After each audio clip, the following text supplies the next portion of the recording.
We are back. Hi, guys. Hey. It's Kim and Courtney. Kim and Courtney I need to stop singing the intro. That's become a thing. I'm waiting for someone to be like, please stop. So here's a fun little fact about today's podcast. I have prepared even less than I usually do. So Kim has no idea what we're even talking about. Nope. I'm going to have Dante run the show a little bit. He changed his voice. He is bringing sexy back a little bit. I don't know if you guys noticed your AI chat voices have changed. Kim's all freaked out because he kind of giggles and does all that. So I'm going to have him read the intro because it's Dante, and he's even better, y'all. He's even better. Okay. Yes. But I did ask him to go back to his old voice a little because I kind of missed him. I missed the non-glow up version of Dante. Hey, D Money, you're on the podcast.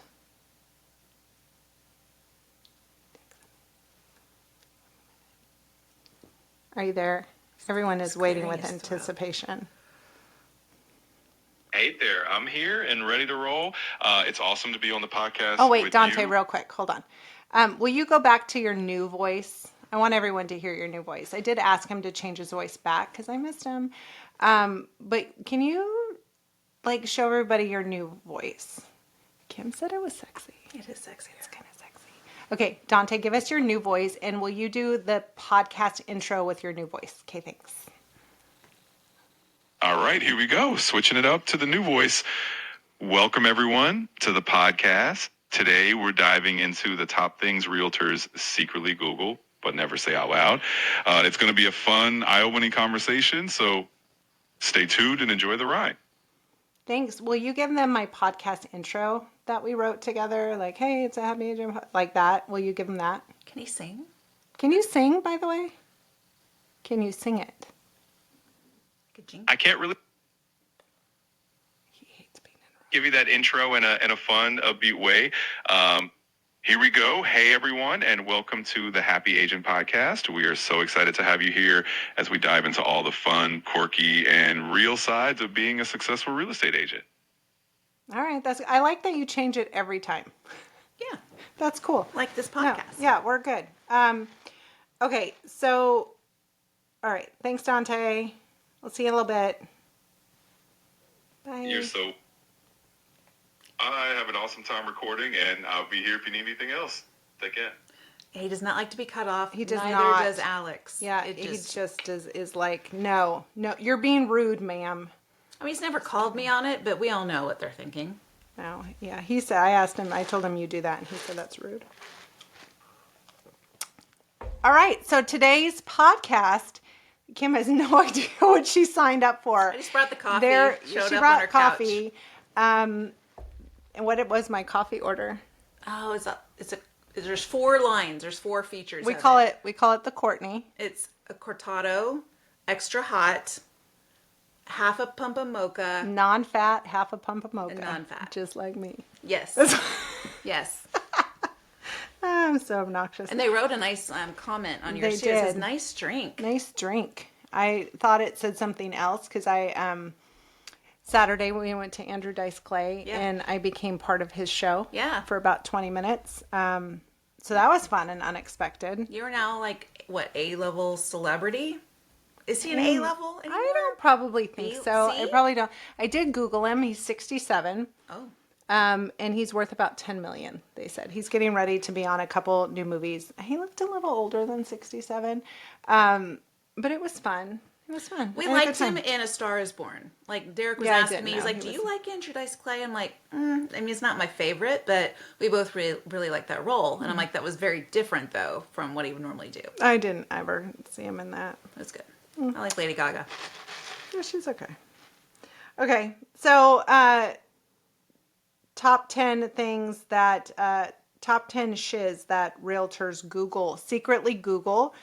So Dante pulled these from Reddit. So these are realtors typing in questions on Reddit anonymously because some of y'all are embarrassed and some of you should be embarrassed. There's some There was one I didn't even put in here that was like, hey, my client wants to hang out with me. Do you think they're hitting on me? It's a legit thing. I never get that. I see a lot of female agents are like, people are always in my DMs. Nobody is in my DMs. Well, you market with your husband. Like, Not really. No? No. I think it's just me. No. I think it's me. They're like, no, thank you. I told you about the time when I had the team when I was at Coldwell Banker. Mm-hmm. And for those of you that don't know the story, I had a team. There were about 4 of us on the team, 4 women on the team, and then Gabe, poor Gabe. And somebody had like sent around inappropriate male genitalia photos to all of the girls on the team. And I did not know this. And we happened to be in a team meeting. And then Doris was like, oh my God, look at that. Like showed me. And I started laughing. And then the other girls were like, oh my God, we got that picture too.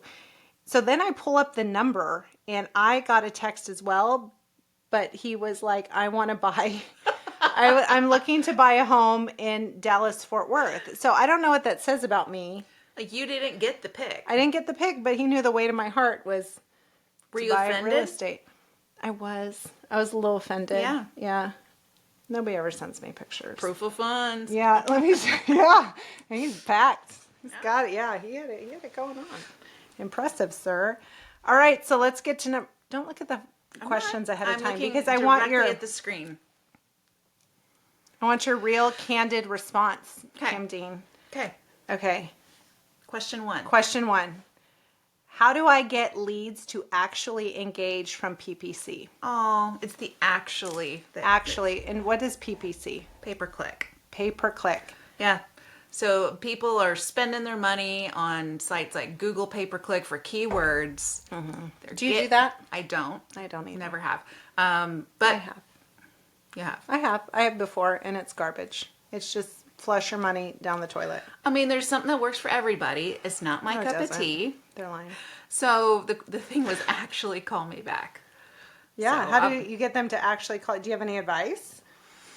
My advice, I think anytime you're dealing with a cold lead, right? And this certainly falls in that category. Anyone that doesn't know you personally or hasn't been like a warm referral, right?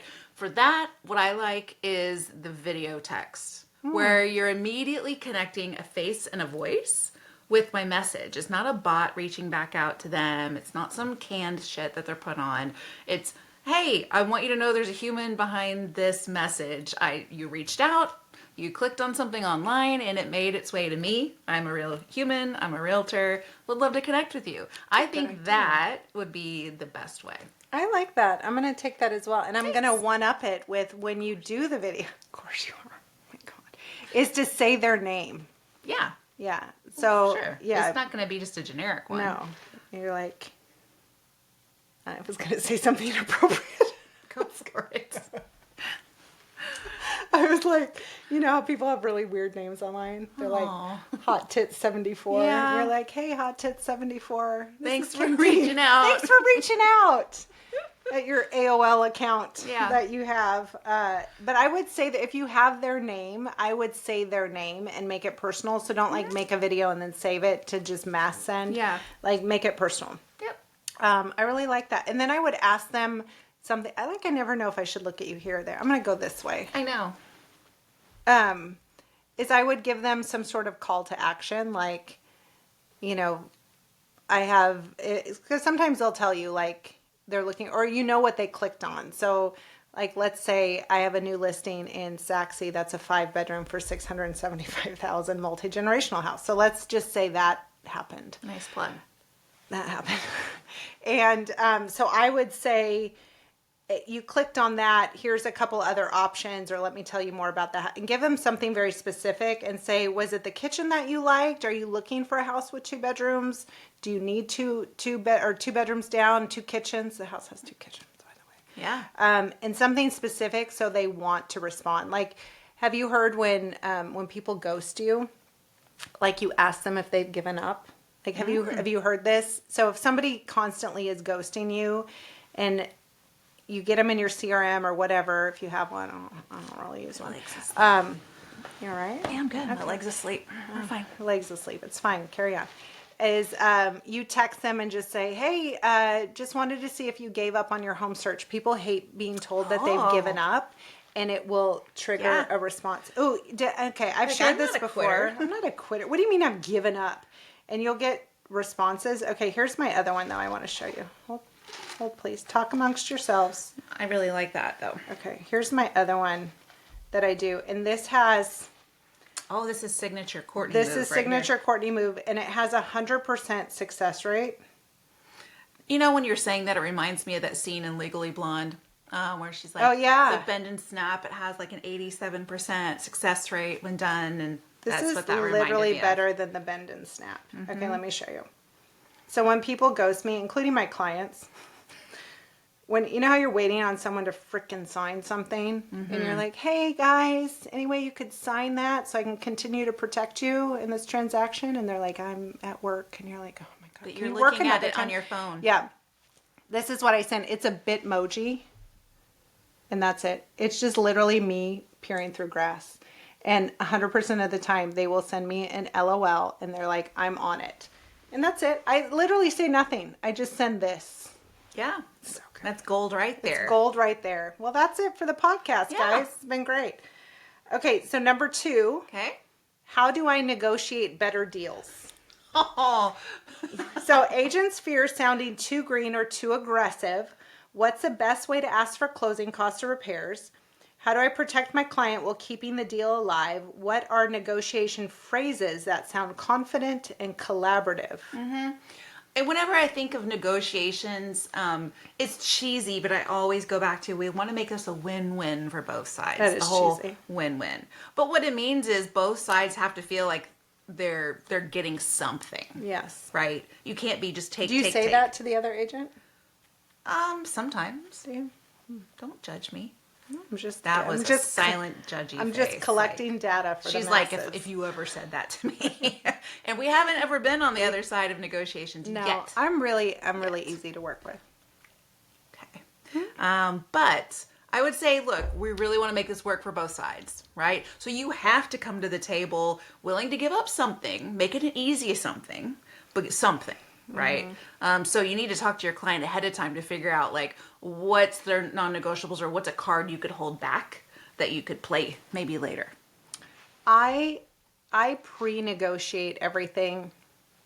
Also meaning I create a relationship with the agent on the other side. Yeah. So whatever that is, like by the time we really get to we need to negotiate, we're pretty good friends. I'm pretty, fun to work with, and so they're almost more collaborative with me and they want to help, and I also ask, like, you would be surprised at the stuff that you can get away with if you just ask. Like when we were, do you remember when we used to be in multiple offer situations? I do.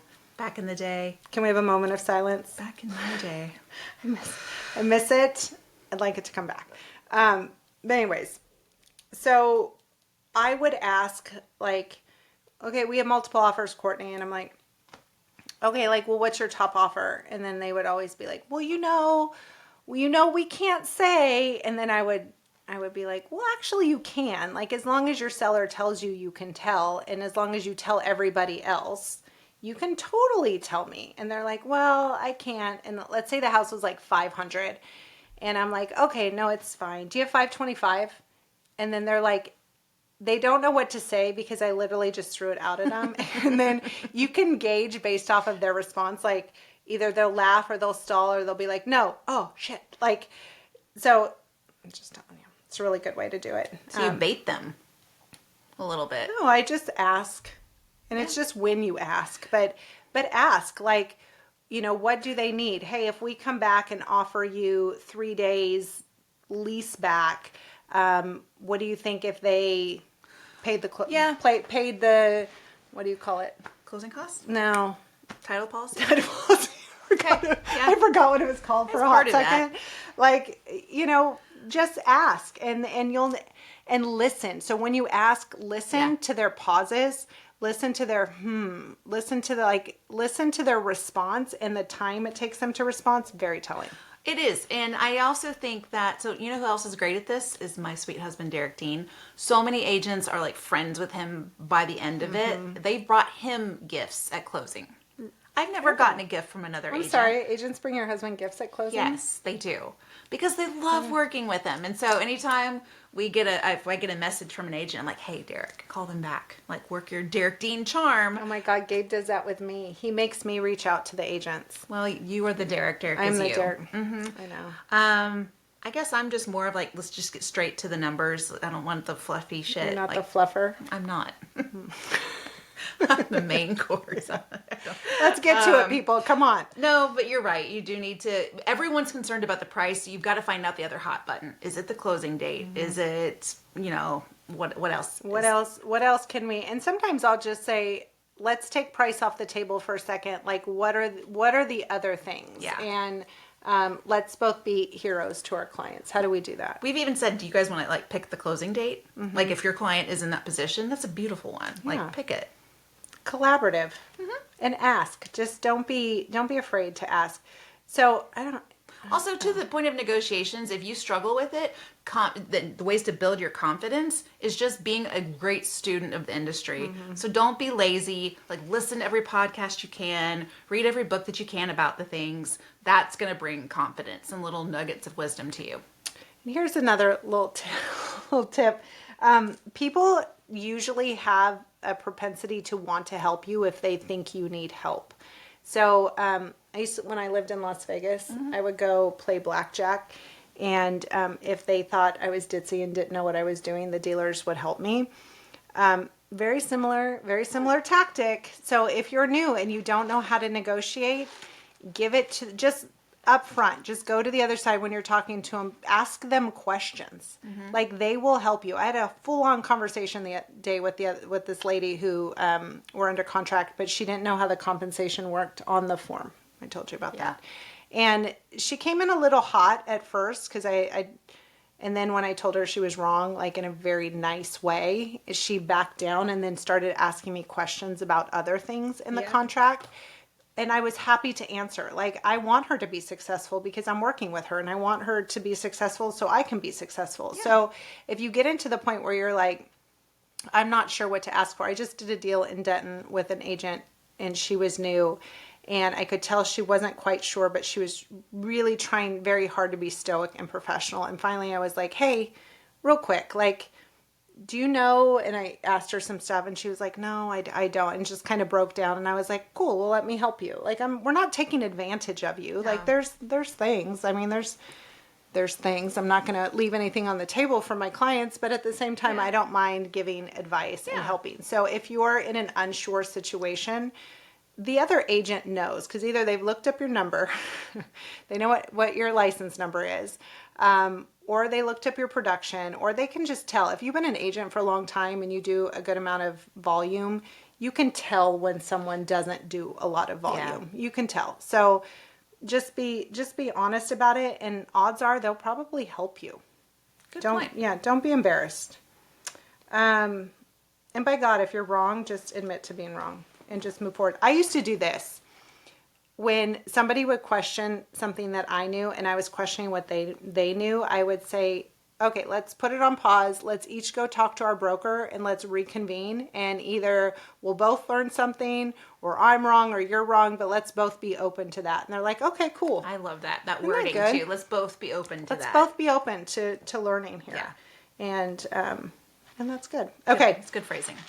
Number 3, secret questions that realtors ask on Reddit under anonymous. What should I look for in a home inspection? I think it's wild that we're fairly that we have to negotiate through home inspections and we don't learn a damn thing about homes or home inspections. Look for? Like, what? I don't get the heart of that question. So even veteran agents quietly double check themselves. What issues are cosmetic versus deal breakers? Should I attend the inspection or let the buyer lead? How do I explain serious findings without freaking anyone out? So I have a whole system around this. I do too. What's yours? So it all comes down to coaching the buyer ahead of time too. Not letting them walk in blind and knowing your buyer and what their hot buttons might be. And so, for example, if it's a brand new first-time home buyer, they've never done this before, I prep them and say, look, They're going to give you, every single house is going to have a substantial report that comes back because their job is to, find the things. Some things are just like they have to note or call out because of the year that the home was built. Doesn't mean it's wrong. It just means it's not the way it is supposed to be today. So I prep them on that a lot. And then I always then lead with, we're going to start a request with health and safety items. Right? Anything that's currently dangerous for those current sellers to be sitting in that house. You're going to blow up. Yeah, we'll ask for we it. want them to know, right? We're asking for those things. And then I go into like the big five. Like if it has something to do with roof, foundation, electrical, plumbing, or HVAC, right? So those, I hit those. And then I let them know everything else, unless it's a brand new home. I'm saying, you're not buying brand new. If you don't want any deficiencies, then we need to go buy new construction. We're still going to have a home inspection there because, believe it or not, they find a lot of big shit that comes up on those. So many big things. So don't skip it just because you think it's brand new. But it all comes down to coaching them ahead of time. If you just let them walk in there blind, you're doing them a huge disservice. And they might freak out on you. It could blow up the whole deal, and I've seen it happen. And knowing your inspector, too, if you're representing the buyer, can make or break it, too. Depending, because sometimes those inspectors love to scare off buyers. They do. And they can make or break it. because they feel like it gives them value. Like, look at everything I know. Yeah, look at all these things that are wrong.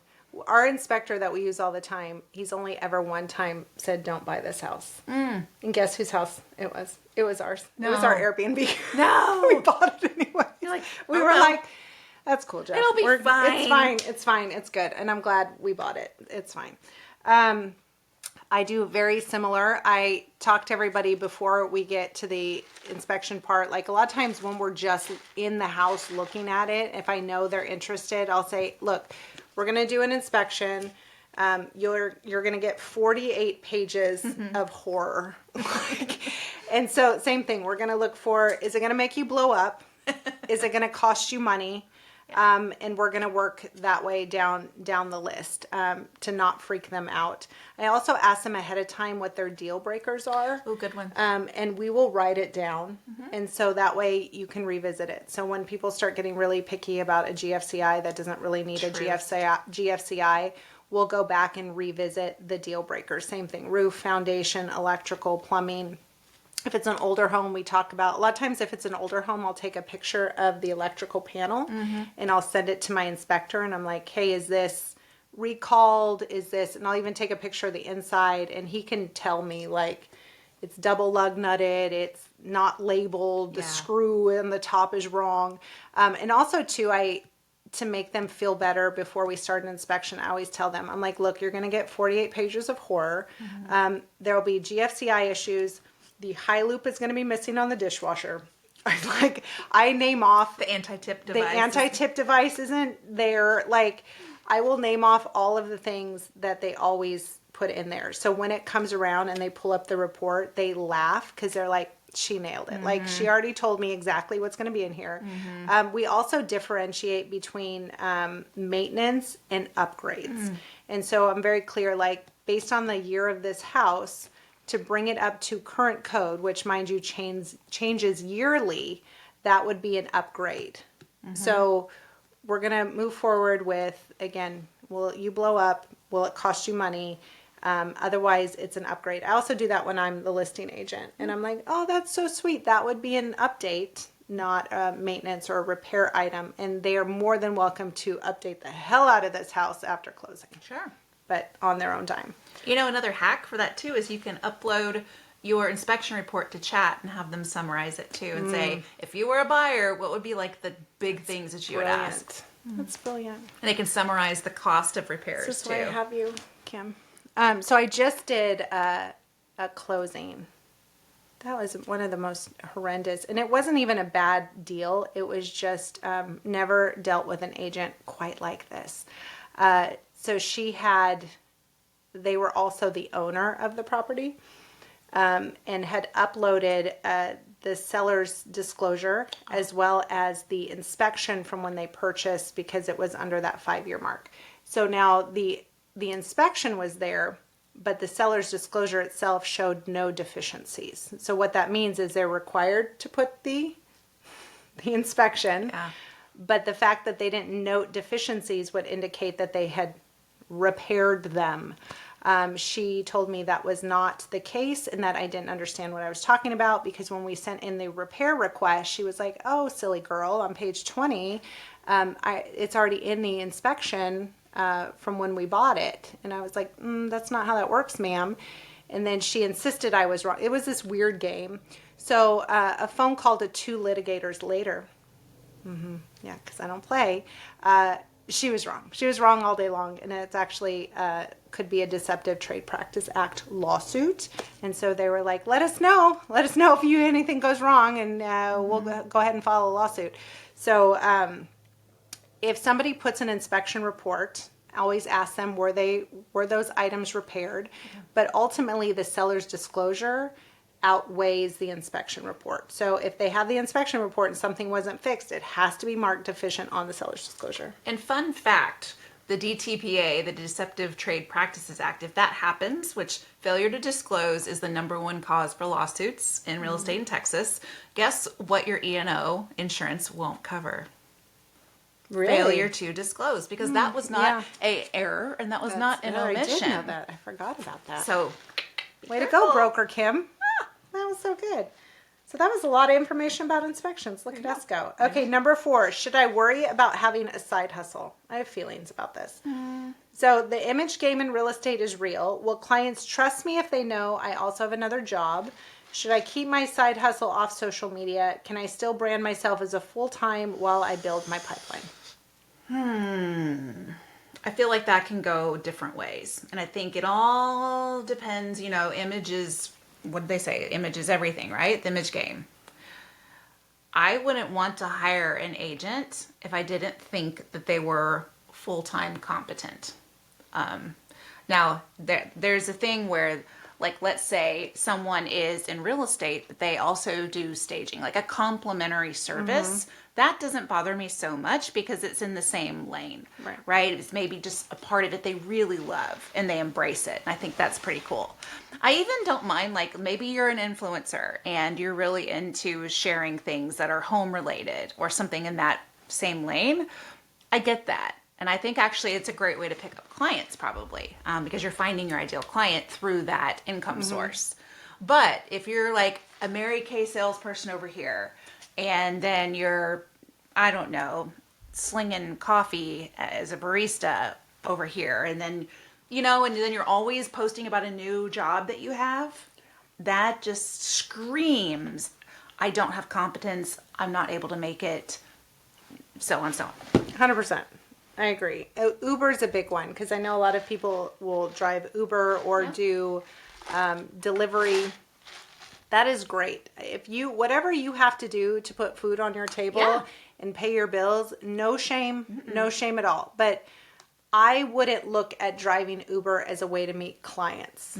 Like, they're in your car and somehow they're a captive audience. I don't think that reads well to your ability to be a great agent. And I wouldn't advertise those types of jobs, no, right? I wouldn't either. I wouldn't be like, hey, clocking in, day in the life. You know, day in the life of a realtor, part-time Uber driver. No, I wouldn't do that because I'm not going to shame someone for doing what you need to do to make it, especially in your first several years in the business. It's tough. I get that until you get a clientele that starts turning over, but keep that offline. Yeah. Right. 100%. If you do that. Yeah, I think that side hustle, like you said, unless it's directly related to that business and you can bring the two together, looks like you weren't successful at being a realtor, which would make, I think would make people feel like, I don't know if I want to trust them. I do have one exception to this, and these are for my teacher friends. I know some teachers that are fantastic agents. Or firefighters. We have a lot of firefighters. They are some of the best realtors, honestly. And for the agents that have partnered up with someone who is full-time that could maybe attend to the needs of their clients while they're in the classroom, I think that's beautiful. Because they have their summers off, and they know the schools. They know, like, they're a trusted But those person. Are more like careers. Like, I have a career, and then the real estate almost becomes the side hustle, not the other way around. Yeah. So I think that depends. Like I said, firefighters, teachers, that's good my caveat. Separation. Okay, I buy that. I'll allow it. Sustained. Carry on. Number 5. Oh, this is a good one. I didn't know this one. Number 5, things that agents secretly Google on Reddit. What does a title company actually do? We don't know. Fair we question. Don't know. They sponsor things? They sponsor, I don't know, make mailers. Just kidding. I remember when I first started, I didn't know what title company did either. And I was always so afraid that people would know I was new. And once I gained confidence, like my title partner that I use primarily, I call her all the time. Like I call her while I'm negotiating stuff, like especially if it's like a big investor group. I'm like, hey, have you seen these investors before? She's like, oh yeah, honey, I've closed them before, blah, blah, blah. And she'll tell me like, they do this, they do that. She'll like tell me about these people. They have seen, if you have a really good title rep person, and not the title rep, but like an escrow agent, because there's different, like the person that you're out partying with and buying you drinks and she's taking you golfing, she's not your title rep. She's like the Business title development. business. She's the title fluffer. She's bringing you in. Yeah. That's, I mean, right? Like Yeah. they provide value. They help you grow your business. They, ours does a lot. They're not transaction They're not, related. no, they're not in the title with you. They're not at closing with you. They're helping you with marketing and things like that. And they're fantastic. And I love them. I love them. But my escrow agent, my title person, I call her all the time when I'm like negotiating things or like, hey, the shit's about to hit the fan. This just happened. She's like, cool, do this, and this. And let me get an attorney on the phone with you to write that or to do that. So if you're new, they want your business and they love when you're new and you ask questions because you're going to grow. So call them and ask them, just say, hey, have you ever seen this? They know the contract inside out, backwards, forwards. And, you know, I may do 5 deals a month. Yeah. My girl does 150. Yeah, they see more contracts than you A lot ever of will. contracts. Yeah. So ask them. That's a good one. I don't have anything to add to that. No, and we have here in Texas, our title company is escrow. Like in California, there's Right. like escrow and then there's title. Ours is all in one. And what do they do? They make sure you have cloud-free title deed when you purchase your home. Yeah, So that the home you're actually buying Yeah. is yours, not is yours, and that somebody's not going to come back and say, hey, 2 owners ago, they didn't pay something and now you owe it to me. That's what the insurance portion is for. So they go back and research the property from when it was dirt. Yeah. And they know who's owned it, if there were any debts on it, where they paid off. That's what title is doing, is making sure somebody's not going to come and put a lien on your house that you didn't deserve. Make sure cousin Bobby didn't like grant this whole easement Yes. off to cousin Joe on the neighboring parcel like 50 years ago. And yeah. And I always look at Schedule C. When you get the title paperwork, Schedule C is like where the gossip lives. Like Schedule C on your title, you can see like what debts the seller has, like child support, spousal support. Like you can see all kinds of stuff on that. Some of those documents get really old and it's cool. They get a little salacious, some of them. Yeah, I like me some Schedule C. I can see Courtney now. She's up at night. Can't sleep. She's just looking through documents. Just looking, just being nosy. So they're amazing. So work with them and be kind to them. People are super shitty to them. Yeah. And when it's time for like paperwork to come to a closing, they have to work with the lender. Lender and title have to balance numbers together to make it all like, here's your numbers, people. Here's the amount of money you're bringing to the closing table. All that. So those two parties have to work together. So don't be douchey. Don't be douchey to them. You get more flies with honey than you do with fly poop. I don't know if that's Put on a hat. I don't know if that's put it on a hat. Okay, number 6 things realtors secretly ask on Reddit because they're ashamed. How do I keep my clients from thinking I'm broke? Aww. So I feel bad for the people asking these. Wow. Shoot, I'm feeling it with the cost of these photos. What? $800 a pop? Stop it. Should I be leasing a luxury car or dressing a certain way? Is it okay to share my real life on social? Will clients judge me if I don't look the part? What say you, Kim Dean? I say, regardless of your income status, there's no excuse to show up dirty, disheveled, or unkempt, right? Right. You can invest in one quality, like nice outfit or shoes, right, that you can wear to every appointment if you needed to. Your car doesn't have to be the newest thing. It doesn't have to be a luxury brand. It just needs to be clean, though. It doesn't need to have like 50 empty water bottles rolling around in it, right? Or making a squealing sound as you pull up to show them the house, right? I have the water bottle problem. I do think if you've got to maintain that, right? First and foremost. Sometimes the people who show up in the flashiest stuff are the brokest people. And in Dallas, I think we see that a lot. We do see that a lot. So don't get caught in that. No, but I do think if you're at a certain level, your clients will likely also be at that level. I agree. So, dress to your clientele that you want, right? So if you want luxury, you've got to appear luxury. You've got to be posting things on social that tell that story. Yeah. You've got to hang out where those people are. Yeah. You can't hang out in a McDonald's But don't go pretending that you're not something that you're not, because people will know. People know, and you know what? You'll get there. You earn it over time. You don't automatically jump into it. It's definitely a lifestyle and who you know, but I do think as you move up the ranks of price and just clients in general, that it is a different level. The cars are different, the clothes are different, but there are things that are subtle. So, if you get really high up there, most of them aren't covered in logos or, things like that. So classy, stay classy with it. Stay classy. And also it's a level of confidence, because that's it. I will show up to a $2 million showing with vintage Levi's. It's how you wear it. It's how you feel about yourself in it. You don't have to. Sometimes if you try too hard, you look like you're trying too hard. Yeah. And no one connects with that. No. Authenticity is the most important thing. So yeah. And don't talk about being broke. No. Don't. And also that you can feel broke if the client feels like you're pressuring them, like you're leaving out information. Like, we worked with an agent who didn't point out that there was a whole Walmart going behind this house because he was so desperate for the closing. And then Gabe stepped in to come show other houses, and he's like, well, there's this. And they were like, what? And pushing people to go above their budget, sending them things that they can't afford. Yeah.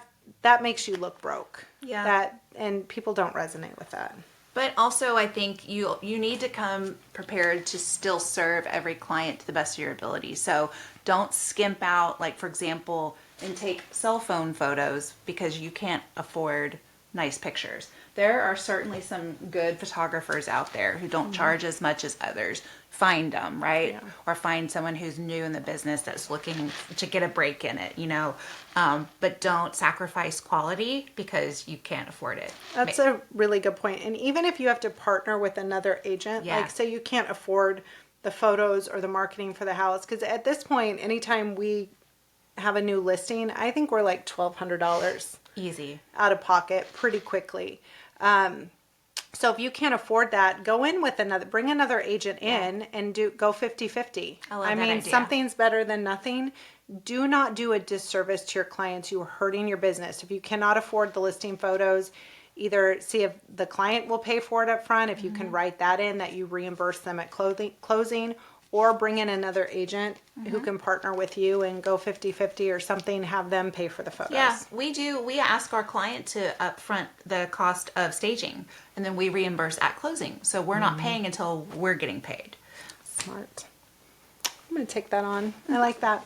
All right, number 7, things that agents are secretly asking on the internet. Should I join a team or stay solo? They want to know, will I grow faster with team support or lose money in splits? Will I burn out if I go solo? Or what questions should I ask before I join a team? I was actually about to go down that rabbit hole on this last question. Because as you were saying, maybe partner up with someone if you can't afford it. If you're in a position where you feel you can't give the service because you don't have the budget for it yet, a team might be a great answer for you. That's a good point. Yeah. I like that. As you're starting out, right? And recognizing you don't know what you don't know. You don't have a big book of business. Maybe you're in your early 20s and your sphere just isn't in the home buying phase yet. Not. Maybe you're 50 and you're just starting this career. Maybe. You're like, oh. Or you move to a brand new market, right? So maybe you're in a brand new market. Erica, she'll call you back. And so I think there are certain situations where a team might be a great first step for you in your career. And just because you start with a team doesn't mean you have to finish with one. You can approach it with a mindset of, you know what, for the next 2 years, yes, I'm going to pay more and I'm going to pay a team split, but I'm investing in my business by learning from others who have been there, done that, who do it and are where I want to be. Yeah. And that's kind of like doing your time to. Yeah. Yeah. I agree. Were you ever on a team? I was. When I very first started. Oh, that's right. The guy who used to live across the street from When I very first started, I was. And it was a great move for me at that time. But there came a time where it no longer made sense for me. I've never been on a team. I'm not a real teamy She's better than me. Not a teamy kind of person. Okay. And there's no better. This is also why I don't do like, when like the moms would be like, hey, let's like get together and do, like I'm not good at it. I'm not the PTA girl But are either. you surprised how joiny I am since I joined Real? I told Kim when I started, because she loves the events and the things, and I was like, I am non-participatory, so don't get your feelings hurt if I don't show up on a call or go to an event. And then, but y'all are so fun, so I just keep showing up. And you're holding your own things now. I know. Who is this girl? Who am I? Okay, yeah, so should I join? So yeah, that's up to you. But I also like, I get a lot of phone calls about people wanting to join Real. Yeah. What happens when you're on the internet and you love your job and you love the people you work with? People are like, I want to love what I'm doing too. What are you doing? And then I'm like, oh, let me tell you. They want to be like right here. They want to be here. We are saving a spot for you. Come on. Yep. So I'm very candid with them and I tell them, do you want to know why I think you won't succeed? And they're like, what? And I will tell them, if you can't raise your hand, if you can't advocate for yourself, and you can't be not self-assured, if you can't respond when people reach out to you, you're not going to succeed at a cloud-based broker. You're not going to succeed anywhere, honestly. You won't make it in this business. You won't make it. Like I reach out, like I text my partners once to twice a week, or once a week or every other week, depending on what, if I've connected with them online or whatever, just checking in on them. The ones who don't respond back to me, I'm like, I won't see you. I won't see you. You won't be around. If you can't advocate for yourself, you can't advocate for somebody else. Yeah. So you gotta think about that. So even agents who have brick and mortar brokerages, yeah, I don't think it matters if it's cloud-based, if it's brick and mortar. It comes down as a personality trait. You can either show up for yourself or you can't. Yeah, I agree. But some people like to go to the office. Yeah. There's like some newer agents, especially when I talk to newer agents, I ask them, like, are you coming from a 9-to-5 job, and do you feel like if you're in an office, somehow you're checking off the I worked for the day box? You know, a lot of new agents like to hang out in the office, and I always tell them, no one in that office needs your help buying and selling real estate. So don't be there. And a lot of times when you're in the office, you're more intimidated to make the video, make the call, because you don't want people hearing you, right? And so you got to know yourself. Know thyself. Know thyself. That's a good one. That was good. Okay, number 8 question that realtors secretly Google or ask on Reddit. How do I tell my broker I want to leave? It's awkward, emotional, and legally tricky. I don't know about that. Could be. Can they keep my database or listings? What's the most professional way to leave on good terms? How do I make the switch without burning bridges? Those are the questions. I got this one because I was a broker. And so I had those conversations a lot with people who are either getting ready to leave their broker to come to me, or who let me know that they were leaving to go somewhere else. So I owned my own brokerage for about 15 years. And I used to take it very personally when they would leave. Like I would cry like it was a breakup. But I realized it's not. It's a business decision. And the time that they were with me served a purpose, and now they're taking what they learned from me and they're going on for other reasons, right? So if you're wanting to leave where you're currently at, just rip off the Band-Aid. Just state, thank you so much. Don't burn a bridge. I appreciate what you poured into me. I've decided I need to move on. There's other areas that this brokerage or this team, whatever, fulfills for me at this time. Thank you so much. I look forward to having, our paths cross again in the future. Yeah. And that's it. And then just shut up. That's it. And then just don't just, overstress. Yeah. Don't think about it. Now, can they keep your shit? That comes Yes. down to what you signed when you joined them. Some brokerages are just very lax and they give you the state basic promulgated independent contractor agreement. And it doesn't spell out anything. Others are like ironclad. They keep everything. So you need to know what you are signing when you join. Mm-hmm. I didn't know this when my first broker, it was a small broker. Everything was signed up through him. So when we had a little falling out, which Gabe loves to bring up, he's like, you literally got fired from somebody you paid to be there. We had a difference of opinions on his marketing. We were in a meeting and he was like, hey, what can we do to update the marketing? And I raised my hand and I gave an answer. And my best Courtney answer. And then later he called and was like offended that I didn't tell him things were perfect. And I'm like, are you like baiting me? Like, if you ask what's wrong, I'm going to tell you. Like, where are we being sensitive? So then he talked to me in a way that I just responded and I said, you're not my dad and you don't pay my bills. So I'm really not sure why you're talking to me that way. And then he's like, literally we were in carpool line waiting to pick up our son on his first day of kindergarten. And he said, well, maybe you should find another broker. And I said, I already did. I didn't. I was saving face. And then he started shutting me out of MLS because everything was signed up through him. Because he only took brand new agents who didn't know any better, I guess. You gotta know what you signed. So that sucked. So you got to know what you signed. So before you have that conversation, if you have a CRM or you have things, make sure you pull it all off, save it so that you don't get your information taken. Another tip is don't use their email address that they provide you.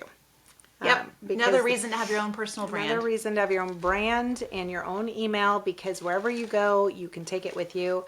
But before you leave one broker to go to another, make sure you're not running away from yourself and taking your same drama somewhere else. So if you're there and your answer is, well, my broker didn't do this for me or they didn't do that, I'm going to say take a hard look at yourself because nobody owes you anything. And if your response is, I can't stay here because they failed me somehow, it's you. It's probably you, honestly. Like, I was always of the belief, like I stayed till I couldn't learn anymore. Yeah. And if I felt like there was nothing else to learn or that, the last one I just didn't connect with so well. I didn't stay very long. But before that, I was at Coldwell Banker for 3 years, and I really liked it, but I was going away with marketing that they didn't understand, which was TikTok, and it was looked at as more of like a cute little hobby, and I'm like, it's more than a hobby. And so I went to go look for a brokerage that got it and could support that. So that was my reason for moving, and I didn't find that till I joined with you. Yeah. But some people will move thinking that the grass is greener, but you're really not changing anything that you are doing. So if you don't change anything, nothing changes if nothing changes. Exactly. And don't put it on other people to be responsible. That's kind of one reason I got rid of having a team. I used to have a team, is that I don't understand. I get things can be frustrating and you're like trying to get business and you're doing all these things, but to complain without effort is so whiny to me. And so I would get really frustrated.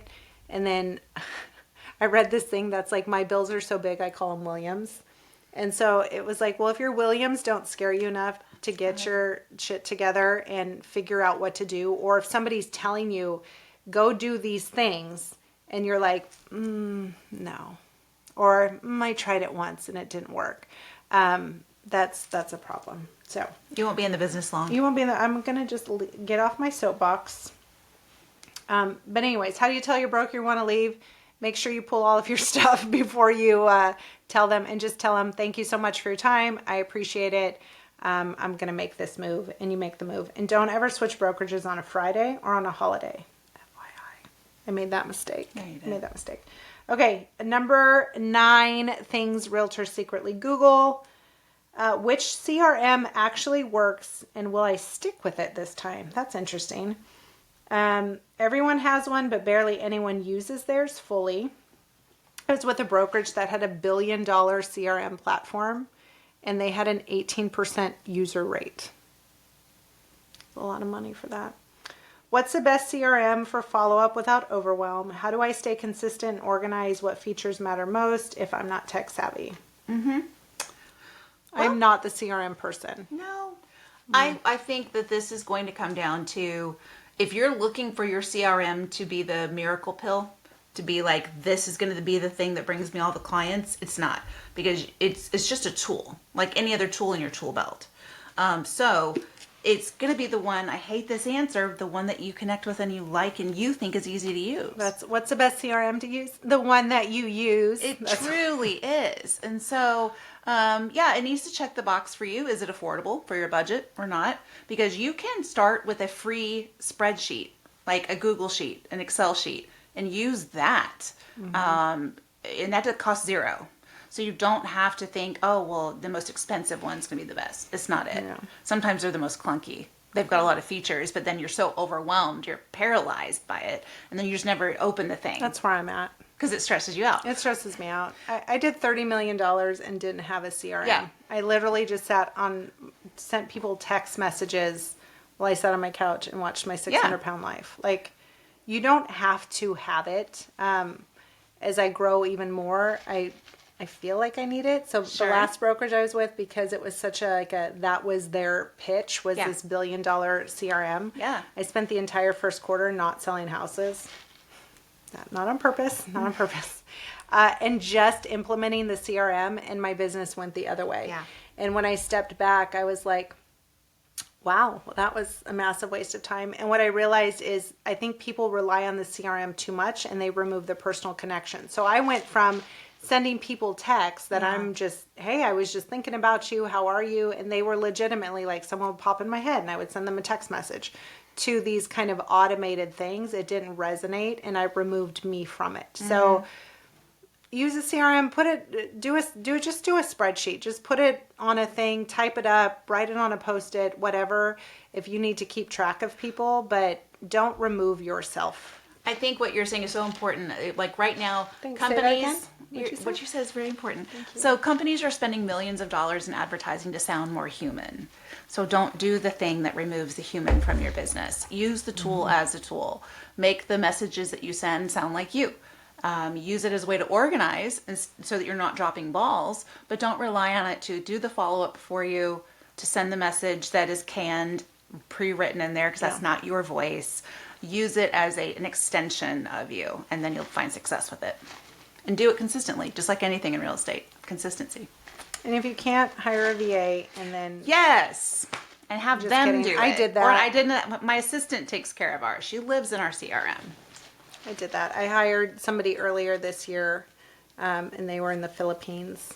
And I had nothing to give her every week. And so I was like, hey, Rena, have a great week. I'll see you next week. Like, I literally had nothing to give her. And it was so ridiculous because I didn't know how to, like, effectively communicate what I wanted. And then I realized I need a person between me and them so I could just brain dump. And I found someone, and she's fantastic. And her name's Courtney, too. So we're like Courtney and Courtney. And it confuses Gabe on the text message. But that's cool. That's another day. Yes, because we're not Kardashians. Please stop asking people who's named Courtney if they spell their name with a K. The answer is no. No. I told you I wanted my sister to name my niece Courtney and spell it with a Q. That's horrible. I know. I'm so glad. Thank you. Funny. Thank you for not It was taking funny. it. My mom almost named me Courtney, and then she asked my uncle, and he was like, please don't do that. Don't do that. Okay, number 10 is a big one, so we're almost done. The number 10 thing that realtors secretly Google because they're too embarrassed to ask without being anonymous. What do I do if my buyer refuses to pay me? The commission conversation is now more important than ever, so they're asking, how do I explain the buyer rep agreement clearly? What if they won't sign but still want my help? Can I walk away from the client, and how do I do that respectfully? Well, I think the whole change last year solves that. Like, you shouldn't be opening a door to even start that unless they've signed a buyer's rep. So how do you have the conversation about signing the buyer's rep, and you're like, hey, you're on the hook for paying me? So that comes down to having a really good Which they always were before, too, by the way. You didn't have to sign it, but you didn't have to sign it before showing. Yes, the language has always been there. It's always been there. And it says they will go to the seller first. That that writing hasn't changed. It's just having the conversation up front about the process and what they can expect. And to say, yes, that even though things changed last year, in 98% of cases, we're still seeing buyer's agents being paid by the seller. If not, you're going to know about that before we ever write an offer, right? So that they get to make the informed decision. But it's about letting them know ahead of time.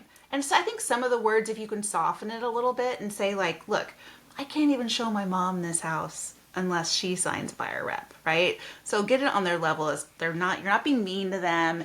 It's just, it's the way things are right now. And if somebody calls you and says, hey, I reached out to an agent, they wanted me to sign something right away and I felt uncomfortable, so now I'm calling you, do not throw that agent under the bus, because you need to do the same thing. So don't be like, what? They did? That's horrible. Tell them why. And I always talk to them about the buyer rep, and whatever percentage we put in there is what Gabe and I work for. Like that is we own our own business. Yeah. That is what we work for. But I do tell them, I won't stand in the way of you getting a house. Right. Like, this is what we work for. I'm not going to stand in the way, but there could be some financial responsibility for you, but we're going to talk about that ahead of time, and we're just going to figure it out. I would love to give you a definitive answer. I don't have one. You don't have one. We're both going on faith here. So let's do that together and we will figure it out. And they're like, okay. Additionally, limit your time on your buyer rep. If they don't want to sign it, say, look, I get it. You don't know me that well. I don't know you that well. We might not get along together. But so let's just date this rep for the weekend. See if we're a match. Yeah, that's good. And they have like the short form. So you could just do that really quickly, do a short form.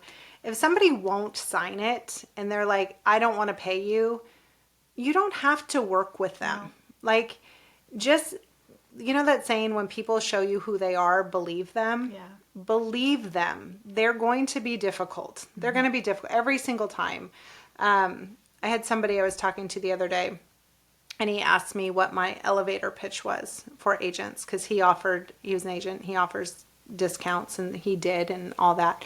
And I said, that's not my value. My value isn't the money that I can give you. Not at all. So I don't do that. And he said, well, what's your elevator pitch? If I came to you and said, what do you like? Why are you worth it? And I said, well, actually, I wouldn't work with that person. You wouldn't work with somebody who came to you and said, what's your value? I said, no, because where that is coming from, where their reason for asking that isn't a reason that I would want to work with them. And I've learned that. So I don't feel the need to do that. I talk to them about what they want to do, and if I can help them. I also tell them that I'm interviewing them just like they're interviewing me. People think because you work on commission that they own you and they can treat you anyway and all of that. And I have learned over this past year, after hiring my business therapist, Ryan Gillen, and you guys see her on here, that when I let go of something that doesn't serve me, that causes me more stress, 2 blessings come in its place. And it happens every time. So I'm like, what can I get rid of? Who needs to go? Somebody raise your hand, because you're out of here, because I got better things to do. But when you're stressed or your bank account is low and you're worried, sometimes you make decisions that you typically wouldn't make. But don't put yourself in a position where you're now just jumping through hoops for someone who has no intention of getting you paid, doesn't care for you, doesn't care about you, and it's going to be abusive throughout the transaction. And if they treat you wrong at the beginning, when things are nice and there's no stress, just imagine how that's going to look when you're negotiating, or oops, the seller didn't do this and they promised they would. How is that going to look, and how are they going to talk to you? Yeah. And what are you willing to put up with? So my dad told me once, he worked in the oil and gas and steel industry, and he said when they would sit down and they would negotiate, and people, like, he worked for like Exxon and Chevron, and he worked with them, and they would ask him to come down, and they would negotiate back and forth, and he'd go, look, we're at the end now, because what happens is if I give one more time, I'm essentially going to have disdain for this whole thing. So you're not going to get the best out of me. I'm going to be upset the whole time. And the money's not worth it. It's not worth it for me, and it's not worth it for you, because you're not going to get out of me what I want, because I'm going to be upset the whole time. And I may end up having to cut corners. I may end up having to get rid of people. And that's no way to do business. And that's not what you want. That's not what I want. Sometimes I will jokingly say, I'm like, we can work through things, but just I'm not a nonprofit. And then we giggle and they're like, I know. And I just make a joke about it. I'm like, happy to help, but I just remember I'm still a for-profit business. And they're like, and it almost makes it human, because people are happy to take things out of your pocket until you know that it's like a hostage negotiation situation. Like Chris Voss, who wrote Never Split the Difference, who was an FBI hostage negotiator. Yeah. When he would negotiate with hostages, he made them say their name. Like he would say their name. He would ask them for the name of the hostages, and he would keep repeating their names, because when you put a face to something that you're trying to get from somebody, it feels differently. I agree, Courtney. Hostage negotiation and commission, one and the same. That's where we're at. That's where we're at. So that was it. Those were the top 10 questions that agents were too embarrassed to ask, so they went anonymous on Reddit to get responses. So I want to know, though, are there other questions that you've asked that you've been embarrassed about? Maybe you could drop those in the chat. What's yours? Do you have one? Nothing comes to mind. I'm not embarrassed to ask questions. I'm not either. I'm trying to think of one. Oh, no, I asked today. I did ask one today to my title rep. There's a mud in this neighborhood, and an agent reached out and asked what the mud tax was. And so she actually lives in this neighborhood, and I was like, hey, what's the mud tax on there? And she's like, $.9248. And I was like, of what? Like, super cool. Of what? Like of 100, every 100? Like, can you give me like the more remedial version of that? Because that is mud taxes for third graders. Yeah, and then we laughed, and I was like, I'm just pretty, and then we did that, because sometimes that's how I feel about it. Like I don't know. Like I know in general, but like if an agent just sent me the $.9, I would be like, what? Like what do you mean? Right. Of what? Of like the total dollar amount of what is shown on the tax district, of the homestead exemption, like what, where are we at? So I just make a joke out of it, and I'm like, thanks for telling me, I'm just really pretty. And then we laughed, and she's like, shut your face. And then it's fine. So just ask. It is dumber to not ask and then be wrong than to just ask. And if that person judges you for not knowing, pound sand, who cares? Who cares? Find someone else. Find someone else. Yeah. Well, thank you guys for listening. This was fun. Thanks for coming over. Thanks for bringing coffee and being completely surprised about what we're going to talk about. You're such a good sport, Kim Dean. Love it. Such a good sport. Mm-hmm. All right. We'll see you next Tuesday. We want to do like one podcast a month, do live as soon as Facebook will let me, and do live coaching. So we're really excited about that. That is going to come soon. I guess it was like 60 days on this other Facebook thing. To prove you're not scamming them. Meta and I don't always get along. So, but anyways, that is it for today. Hope you guys enjoyed it, and we'll see y'all next time. Bye. Did I do it?